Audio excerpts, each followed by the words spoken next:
Hello viewers, welcome to my channel. आज के video में एक बार फिर से मैं क्लास 12 के मैथ्स का फंक्शन का लेक्चर नंबर 2 लेकर आया हूं। और आज के फंक्शन के इस लेक्चर में हम डोमेन, कोडोमेन एंड रेंजेस के बारे में डिस्कस करेंगे। तो आइए आज का लेक्चर स्टार्ट करते हैं। लेकिन उससे पहले मैं आप लोगों से एक रिक्वेस्ट करना चाहता हूं कि आपको अगर हमारे वीडियोज अच्छे लगते हैं, यानी कि अगर आपको हमारे वीडियोज से नॉलेज मिलता है, तो आप हमारे चैनल को जरूर सब्सक्राइब करें। साथ ही साथ आप जितने भी लेक्चर्स देखते हैं आप उसे लाइक करें और शेयर करें। तो आइए आज का लेक्चर स्टार्ट करते हैं, जिसमें हम domain, codomain and range of function, इसके बारे में यहाँ पे डिस्कस करेंगे। तो किसी भी फंक्शन का आइडेंटिटी उसके डोमेन, रेंज और ग्राफ से होता है। तो अगर आप किसी फंक्शन के domain, codomain, range and graphs के बारे में जानते हैं तो आपके पास उस फंक्शन का कंप्लीट इंफॉर्मेशन होता है। तो यहाँ पर फंक्शन के डोमेन, कोडोमेन एंड रेंज को समझने के लिए सबसे पहले हमें एक फंक्शन को एज्यूम करना होगा। तो हम यहाँ पर एक फंक्शन को एज्यूम करते हैं जिसका नाम f है और यह सेट a से सेट b में डिफाइंड है। एक फंक्शन है f जो सेट a से सेट b में डिफाइंड है। एंड यहाँ पे लेट कर लेते हैं y इक्वल्स टू fx। यहाँ पे x एवरी एलिमेंट है किस सेट का, सेट a का, ठीक ना। तो अगर कोई फंक्शन सेट a से सेट b में है, या कह सकते हैं कि अगर कोई फंक्शन एक सेट से दूसरा सेट में है, यहाँ पे सेट x से सेट y में भी हो सकता था, सेट c से सेट d में भी हो सकता था। तो कोई भी फंक्शन अगर एक सेट से दूसरा सेट में अगर दिया गया है इस तरह से डेफिनेशन में, तो जो यहाँ पे पहला सेट होता है वह पूरा का पूरा फंक्शन का डोमेन कहलाता है, और जो आफ्टर सेट होता है या लेटर सेट वह पूरा का पूरा फंक्शन का कोडोमेन कहलाता है। ठीक है, इसे आपको याद रखना है कि अगर फंक्शन एक सेट से दूसरा सेट में दिया गया है डेफिनेशन में, तो जो पहला सेट होता है वह फंक्शन का डोमेन कहलाता है, और जो लेटर सेट होता है वह फंक्शन का कोडोमेन कहलाता है। ठीक है, तो domain of function, domain of function को लिखने के लिए सबसे पहले हम डोमेन वर्ड को लिखेंगे और उसके जस्ट बाद हम फंक्शन के नेम को लिखेंगे। क्योंकि इस एग्जांपल में यहाँ पे फंक्शन का नाम f है, तो यहाँ पे डोमेन वर्ड लिखने के बाद हम f लिखेंगे। और यहाँ पर इस एग्जांपल में इस डोमेन का वैल्यू सेट a है, तो यहाँ पे a लिखेंगे। और यहाँ पे आपको याद रखना है कि यह हमेशा फर्स्ट सेट का वैल्यू होता है, फर्स्ट सेट का वैल्यू होता है। उसी तरह से codomain, codomain of function, codomain of function का सिंबल होता है, कोडोमेन वर्ड को लिखना है, उसके जस्ट बाद फंक्शन के नेम को मेंशन करना है। और जानते हैं यह बाद वाले सेट का वैल्यू होता है, तो इस एग्जांपल में यह सेट बी के वैल्यू को रिप्रेजेंट कर रहा है, जिसे हम लेटर सेट बोलते हैं।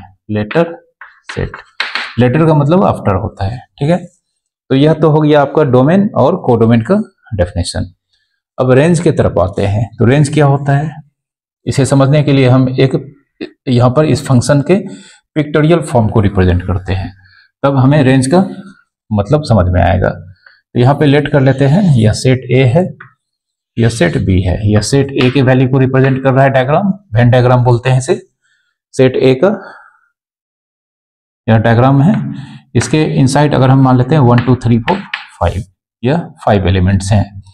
और सेट बी के इनसाइड अगर हम मान लेते हैं 0 -1 7 10, यह 4 एलिमेंट्स हैं। और फंक्शन यहाँ पर फंक्शन का डायरेक्शन सेट ए से सेट बी के तरफ है। ठीक है, अब यहाँ पे ए के जो भी एलिमेंट्स कनेक्टेड है उसे हम यहाँ पे डायग्राम में दिखाते हैं।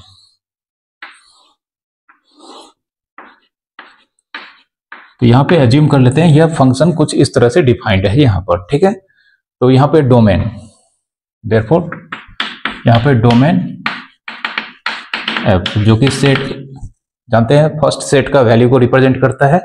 तो फर्स्ट सेट के इनसाइड जितने भी एलिमेंट्स हैं यहाँ पर सेट ए के वैल्यू को हम लिखेंगे 1 2 3 4 एंड 5। ये फंक्शन के डोमेन का वैल्यू हो गया। उसके बाद हम यहाँ पर कोडोमेन एफ जानते हैं, यह लेटर सेट को रिप्रेजेंट करता है और यहाँ पर यह सेट बी है। डायग्राम में आपको दिख रहा है कि बी के इनसाइड जो भी एलिमेंट्स हैं 0 -1 7 एंड 10, 0 -1 7 एंड 10। ठीक है, तो डोमेन और कोडोमेन हमारा यहाँ पर फाइंड हो गया है। अब हम रेंज के कॉन्सेप्ट्स को समझते हैं। तो रेंज क्या होता है? Range of function, range of function इसे डिफाइन किया गया है कि किसी भी फंक्शन में अगर हम सारे इमेजेस के कलेक्शंस को देखते हैं, किसी भी फंक्शंस में अगर हम सारे इमेजेस के कलेक्शंस को एक सेट के फॉर्म में लिखते हैं, तो वह इमेजेस का जो कलेक्शन होता है या जो सेट ऑफ इमेजेस होता है वो फंक्शन का रेंज कहलाता है। तो set of all the images under function. ठीक है, रेंज का वैल्यू होता है, सेट होता है यह भी, जैसे कि डोमेन भी सेट था, कोडोमेन भी सेट होता है, रेंज भी सेट होता है। लेकिन यह रेंज जो सेट होता है यह सिर्फ सारे पॉसिबल इमेजेस के कलेक्शंस को रिप्रेजेंट करता है। तो यहाँ पे देख सकते हैं कि 1 2 3 इसका इमेज 7 है। तो यहाँ पे इस एग्जांपल में f1 f2 और f3 का वैल्यू 7 है, इसलिए 1 2 और 3 का इमेज 7 हो गया इस फंक्शन f के थ्रू। उसी तरह से f4 f5 की वैल्यू 10 है, इसलिए 4 एंड 5 का इमेजेस यहाँ पर 10 हो गया। ठीक है, therefore range f, range of function को सबसे पहले रेंज वर्ड को लिखते हैं, उसके बाद फंक्शन के नेम को मेंशन करते हैं। क्योंकि यहाँ पे इस एग्जांपल में फंक्शन का नाम f है, इसलिए हमने f लिखा है। एक और सिंबल होता है कि फंक्शन के नेम को लिखना है आपको, उसके जस्ट बाद स्मॉल ब्रैकेट लिखना है और उस स्मॉल ब्रैकेट के अंदर डोमेन के नेम को लिखना है। तो चूंकि यहाँ पर डोमेन का नेम a है, तो यह भी फंक्शन के रेंज को सिंबॉलिक फॉर्म में, मतलब इसका सिंबल होता है। ठीक है, अब चूंकि यह जानते हैं इमेजेस का कलेक्शन होता है, मतलब सेट ऑफ इमेजेस होता है। तो यहाँ पे इमेज 1 2 3 का इमेज 7 है और आपका 4 और 5 का इमेज 10 है। तो यहाँ पर इस एग्जांपल में इस फंक्शन का रेंज यह सेट हुआ जिसके अंदर 7 और 10 इसके एलिमेंट्स हैं। ठीक है, तो यह आपका डोमेन, कोडोमेन एंड रेंज के डेफिनेशन को यहाँ पर हमने आपके लिए समझाया है। अब कुछ रियल एग्जांपल्स को देखते हैं जिसमें हम रेंज और डोमेन को किस तरह से फाइंड करेंगे। तो सबसे पहले हम रेंज को कैसे फाइंड करेंगे इसे हम यहाँ पे जानते हैं। एक एग्जांपल लेते हैं, इफ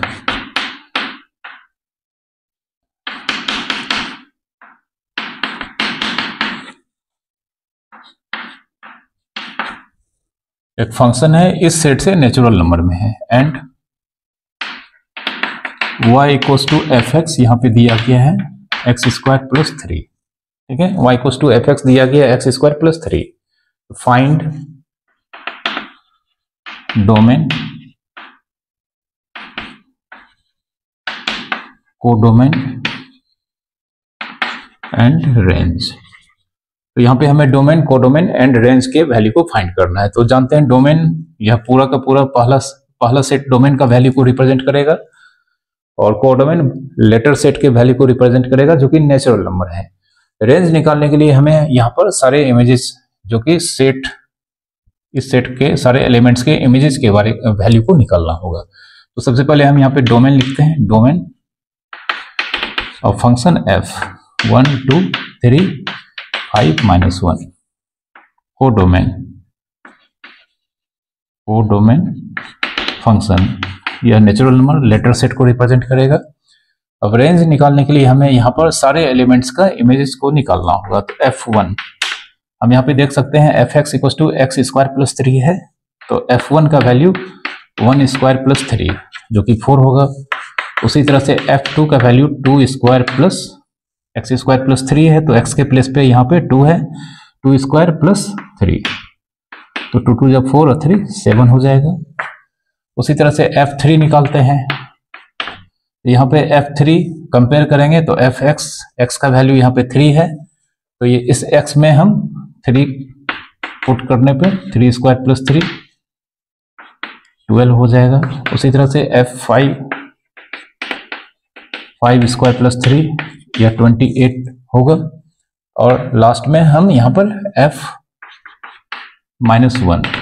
इस बार x का वैल्यू -1 है, तो x के प्लेस पे हमें -1 को ब्रैकेट में डालकर लिखना है, इसका स्क्वायर प्लस 3 जो कि 4 होगा। ठीक है, तो हमने यहाँ पर डोमेन के अंडर जितने भी एलिमेंट्स हैं उसके सारे इमेजेस को यहाँ पे फाइंड कर लिया। तो अब हमें इसका रेंज लिखना है, तो यहाँ पे मैं लिखता हूँ रेंज f।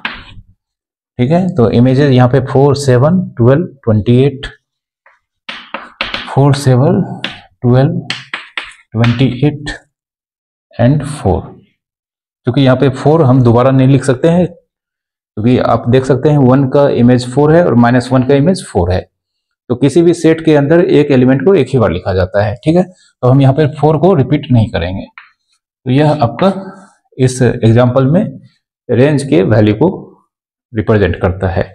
आपको एक चीज यहाँ पर ध्यान देना चाहिए कि रेंज में जितने भी एलिमेंट्स होंगे वो कोडोमेन के एलिमेंट्स होंगे। तो 4 7 12 28 यह कोडोमेन में भी अवेलेबल है, क्योंकि ये सारे नेचुरल नंबर हैं।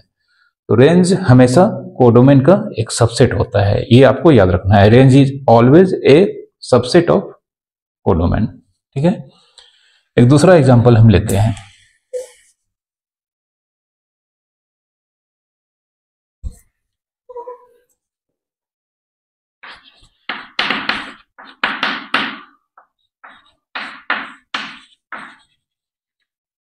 फंक्शन यहाँ पे फिर से एक बार हमने f लिया है, लेकिन यहाँ पे यह फंक्शन रियल नंबर से रियल नंबर में डिफाइंड है। And y equals to fx दिया गया है x स्क्वायर प्लस 5। ठीक है, तो यहाँ पे find range,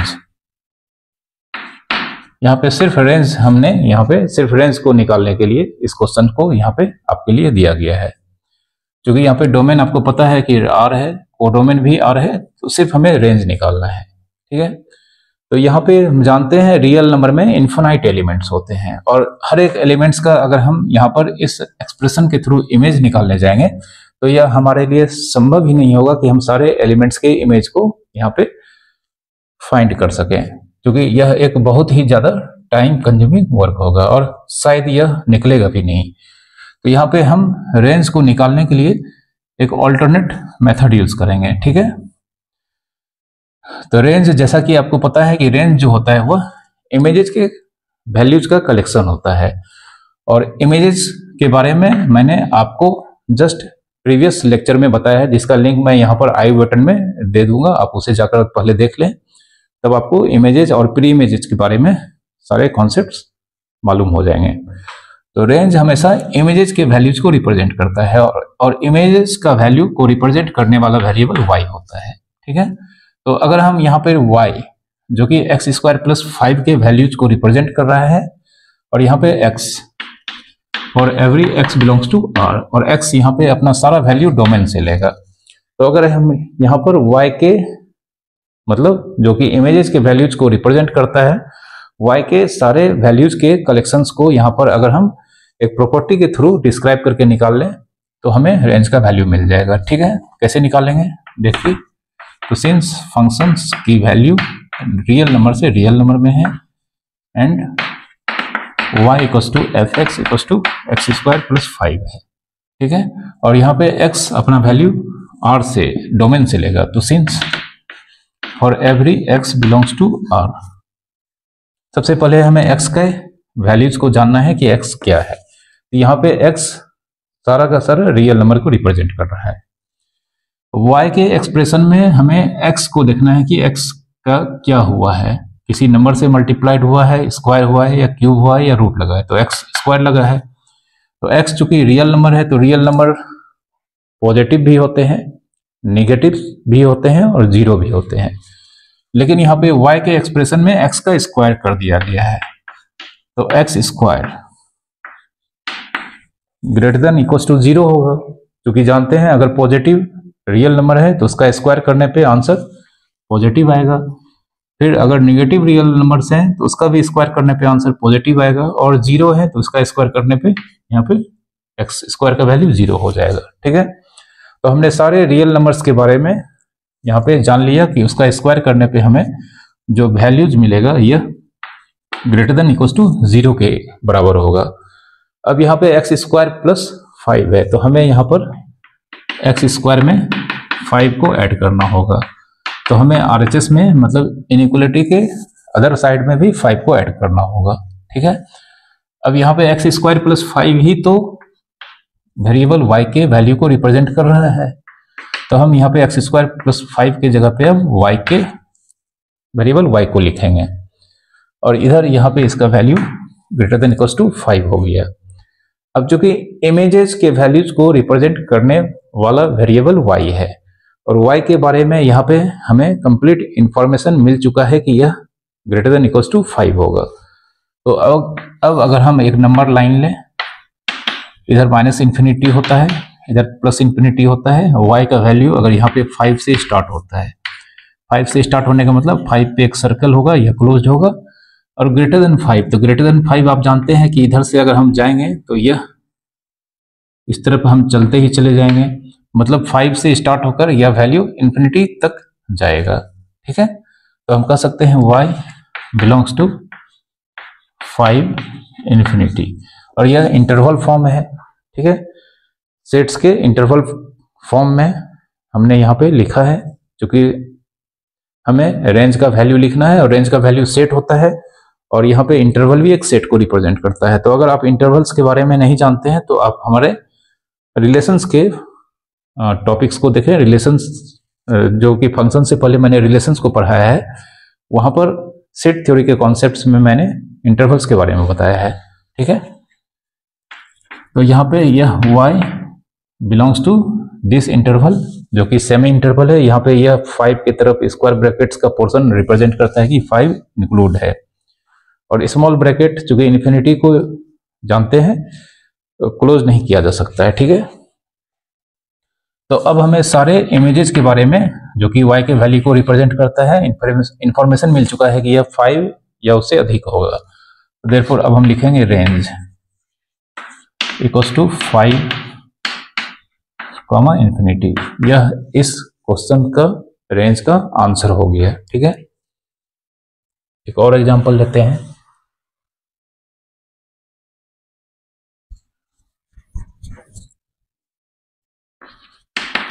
If G is mapping from R to R and y equals to gx equals to 3 5 minus 2x square. ठीक है, फाइंड रेंज। यहाँ पे हमें फिर से एक बार रेंज को निकालना है।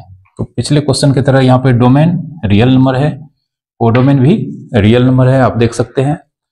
अब यहाँ पे सबसे पहले x का स्क्वायर किया गया है, तो सबसे पहले हम सिंस और every x belongs to r, यहाँ पे x बिलोंग्स टू r, इस r से अपना वैल्यू लेगा, एंड y इक्वल्स टू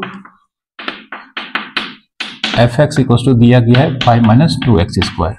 ठीक है, तो अब हम धीरे धीरे करके x के सारे x बिलोंग्स टू r है, यहाँ पे सबसे पहले x का स्क्वायर किया गया है अगेन, तो x square greater than equals to 0 होगा।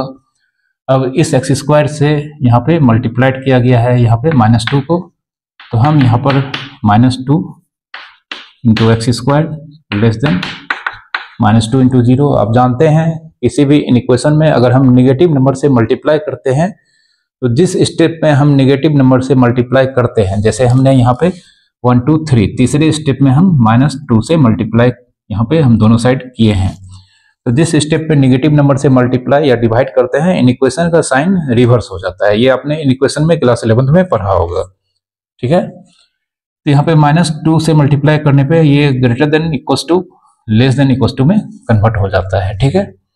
अब -2x² में यहाँ पे +5 ऐड करना है, तो -2x² +5 लेस देन यह -2 × 0 0।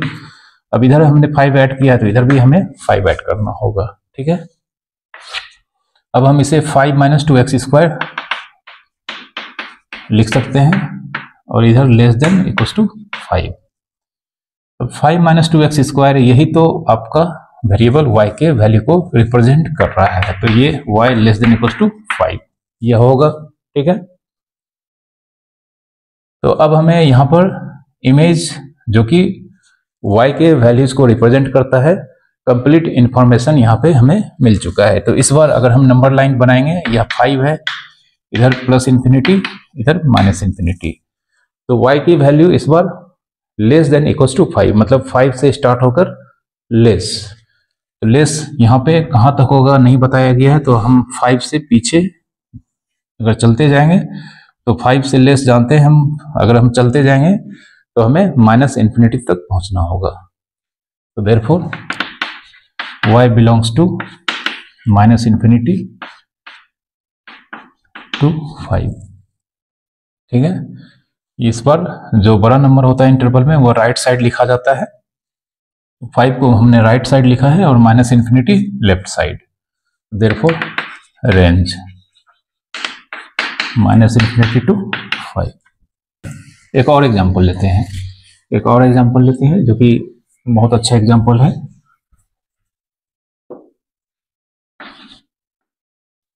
Late h r-1 to r and y equals to hx equals to x plus 5 by x minus 1। Find range, ठीक है। यहाँ पे फंक्शन का नाम h है और यह इसका डोमेन है r माइनस सेट जिसमें 1, मतलब इसके डोमेन में रियल नंबर के सारे वैल्यूज हैं, सिर्फ 1 को बाहर किया गया है। ऐसा इसलिए किया गया है कि यहाँ पे हम x का वैल्यू 1 पुट नहीं कर सकते। अगर x का वैल्यू 1 पुट करेंगे तो यह 0 हो जाएगा डिनोमिनेटर में, और जानते हैं तब यह टर्म मीनिंगलेस हो जाएगा, ठीक है। इसलिए हम यहाँ पे डोमेन रियल नंबर से 1 को यहाँ पर बाहर करके दिया गया है, और कोडोमेन r है, तो हमें यहाँ पर फिर से एक बार रेंज निकालना है। रेंज मीन्स y के सारे वैल्यूज का कलेक्शन, ठीक है। अब जानते हैं y रियल नंबर है x के सारे वैल्यूज के लिए, ठीक ना। तो हम यहाँ पे for every x belongs to r minus 1 y equals to x plus 5 by x minus 1, y equals to hx को इस बार हमने हटा दिया है, तो y equals to x plus 5 by x minus 1। इस क्वेश्चन में हमें y का वैल्यू x के टर्म में दिया गया है। अब हम इस क्वेश्चन को बनाने के लिए क्या करेंगे कि हमें x का वैल्यू को y के टर्म में लिखना होगा। इसके लिए हम x माइनस 1 को इधर लाएंगे तो यह मल्टीप्लाइड होकर y इंटू एक्स माइनस 1, और इधर x प्लस 5, फिर से हम इसे x into y minus y, और यह x प्लस 5 यह लिखाएगा। अब चूंकि हमें x का वैल्यू y के टर्म में लिखना है, तो इस x को हम सबसे पहले LHS में लाएंगे, तो एक्स वाई, यह x प्लस है इधर आके माइनस हो जाएगा, और यह y माइनस है, यह RHS में जाके प्लस 5। अब इन दोनों से x कॉमन लेकर, अगर इन दोनों से x हम कॉमन लेंगे तो यहाँ पे ब्रैकेट के इनसाइड y माइनस 1 मिलेगा और y प्लस 5। अब हम देख सकते हैं x का वैल्यू y के टर्म में लिखना है, तो x के साथ y माइनस 1 इंटू है, तो हम इसे RHS में शिफ्ट करते हैं। देयरफॉर x का value y plus 5 by y minus 1, ठीक है। यह हमारे पास x का वैल्यू y के टर्म में है। यहाँ पर इस क्वेश्चन में y का वैल्यू x के टर्म में था, और हमने इस एक्सप्रेशन से x का वैल्यू y के टर्म में निकाल लिया। अब चूंकि हम देख चुके हैं x रियल नंबर है, मतलब जानते हैं रियल नंबर में 1 नहीं है, लेकिन अगर 1 को छोड़ दें तब भी तो x रियल नंबर है, तो हमें अब यहाँ पर x के वैल्यूज को यहाँ पर रियल नंबर के लिए इसे x का जो एक्सप्रेशन है इसे एनालिसिस करके हमें बताना है कि y का क्या वैल्यूज होगा जिसके लिए x रियल होगा। तो since x equals to this is real and defined, तो x का वैल्यू जो कि y प्लस 5/y-1 है ये रियल होना चाहिए और डिफाइंड होना चाहिए। देन y-1 0 नहीं होना चाहिए। ठीक है, इसे रियल होने के लिए चूंकि जानते हैं यहाँ पर न्यूमरेटर से हमें कोई प्रॉब्लम नहीं होता है, न्यूमरेटर में हम कुछ भी y रख सकते हैं, लेकिन नीचे अगर हम y-1 का वैल्यू 0 ले आते हैं तो x का वैल्यू रियल भी नहीं होगा और डिफाइंड भी नहीं होगा। तो इसलिए हमें इस x का इस एक्सप्रेशन को रियल और डिफाइंड होने के लिए y का वैल्यू मतलब y-1 का वैल्यू 0 नहीं होना चाहिए। अब इस 1 को अगर हम उधर भेजेंगे तो y does not equals to 0 plus 1, therefore y does not equals to 1। ठीक है, तो हमारे पास इमेजेस का कलेक्शंस का मतलब y के पॉसिबल वैल्यूज का कलेक्शन। ठीक है, तो हमारे पास y के सारे वैल्यूज के कलेक्शंस के बारे में इंफॉर्मेशन मिल चुका है कि y का वैल्यू 1 नहीं होना चाहिए। तो आप देख सकते हैं y अपना वैल्यू कोडोमेन से लेता है, तो कोडोमेन में रियल नंबर सारा रियल नंबर है, तो हमें यहाँ पर y जो कि इमेज के वैल्यूज को यहाँ पे सिर्फ रिप्रेजेंट कर रहा है, तो हमें सिर्फ एक वैल्यू 1 को छोड़ना होगा। देयरफॉर y बिलोंग्स टू, यह पूरा का पूरा कोडोमेन में से सिर्फ एक नंबर को हम बाहर करके y के सारे वैल्यूज को पॉसिबल वैल्यूज को हम यहाँ पर लाएंगे, और इन सारे वैल्यूज के लिए जो x का वैल्यू मिलेगा वो ऑलवेज रियल एंड डिफाइंड होगा। तो y का पॉसिबल वैल्यूज हमने यहाँ पे फाइंड कर लिया। ठीक है, तो देयरफॉर रेंज r-1।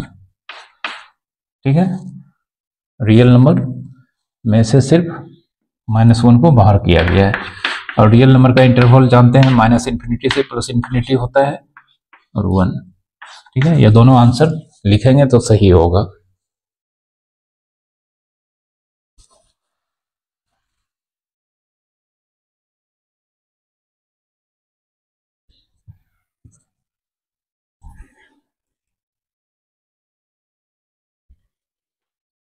एक next question, if f maps r-5 to r and y equals to fx equals to x plus 2 by x minus 5, find range. फिर से पिछले क्वेश्चन की तरह यह भी क्वेश्चन है, इसमें हमें फिर से रेंज फाइंड करना है। आप देख सकते हैं यहाँ डोमेन से 5 को बाहर इसलिए किया गया है कि हम यहाँ पे अगर 5 रखेंगे तो यह 0 हो जाएगा और यहाँ पर हमें इमेज नहीं मिल पाएगा, इसलिए डोमेन से यहाँ पे 5 को रखा गया है। और इस क्वेश्चन में फिर से हमें रेंज की वैल्यू फाइंड करनी है। तो since for every x belongs to r real number except 5, y equals to x plus 2 by x minus 5। अब पिछले क्वेश्चन की तरह फिर से हम यहाँ पर y का वैल्यू जो कि x के टर्म में दिया गया है, अब हम x का वैल्यू y के टर्म में निकालेंगे। तो y into x minus 5 equals to x plus 2। ठीक है, क्रॉस मल्टीप्लीकेशन हमने यहाँ पे किया है, xy minus 5y equals to x plus 2। अब इस x को फिर से हम इधर लाएंगे, तो xy minus x 5y plus 2 होगा। इन दोनों से x कॉमन लिया जा सकता है, तो x कॉमन लेंगे तो y माइनस 1 5y प्लस 2। इस y माइनस 1 को हम RHS में शिफ्ट करते हैं, तो x equals to 5y plus 2 by y minus 1। Again x real number है, भले ही 5 नहीं है तो 5 को छोड़ के जो भी x का वैल्यूज होगा वो रियल नंबर होगा। That is x to be real and defined. y minus 1 फिर से 0 नहीं होना चाहिए, 0 नहीं होना चाहिए, तो इसका मतलब y does not equals to 0 plus 1, y does not equals to 1। मतलब हमें सारे इमेजेस के बारे में यहाँ पे इंफॉर्मेशन मिल चुका है, क्योंकि सारे इमेजेस के वैल्यू को रिप्रेजेंट करने वाला वेरिएबल y है, और इसके बारे में इंफॉर्मेशन मिल चुका है कि यह 1 नहीं होना चाहिए। तो हमें देखना है कि कोडोमेन रियल नंबर क्योंकि यहाँ पे y अपने सारे वैल्यूज को इस बाद वाले कोडोमेन से लेगा और इसमें से सिर्फ 1 के वैल्यू को छोड़कर इस रियल नंबर के सारे वैल्यूज को लेगा। Therefore y belongs to r minus except 1। Therefore इस क्वेश्चन में भी हमारा रेंज का वैल्यू r माइनस एक्सेप्ट 1। ठीक है, ये हमारे रेंज का वैल्यू आ गया। तो इसे हम minus infinity plus infinity minus 1 इस तरह से भी लिख सकते हैं। ठीक है, तो आई होप आपको आज के सारे कॉन्सेप्ट अच्छी तरह से समझ में आए होंगे। Thank you for watching.